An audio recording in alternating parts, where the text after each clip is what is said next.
कोण म्हणतं लहान मुलांना आरोग्यवर्धक पौष्टिक पदार्थ खाऊ घालणे अवघड आहे. शेवग्याच्या पानाची ही चटणी माझ्या मुलीला एवढी आवडते की ती सर्व चाटून पुसून खाते.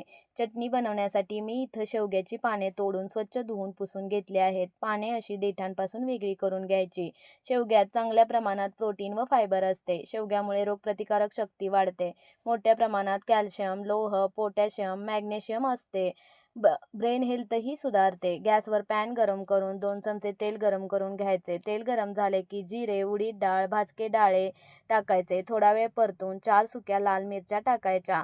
थोडा वेळ परतून पाव वाटी शेंगदाणे टाकायचे व सर्व जिन्नस चांगले भाजले की त्यात शेवग्याची पाने व थोडा कढीपत्ता घालून चांगले मिक्स करायचे. शेवग्याची पाने चांगली भाजली की बनवलेले मिश्रण थंड करून मिक्सरच्या भांड्यात काढून चवीपुरतं मीठ घालून मिक्सरला फिरवून चटणी बनवून घ्यायची.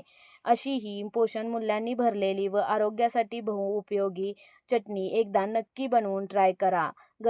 चटणी गरम गरम भातावर तुपाची धार सोडून एकच नंबर लागते. एकदा बनवून नक्की खा. मस्त खा, स्वस्त राहा.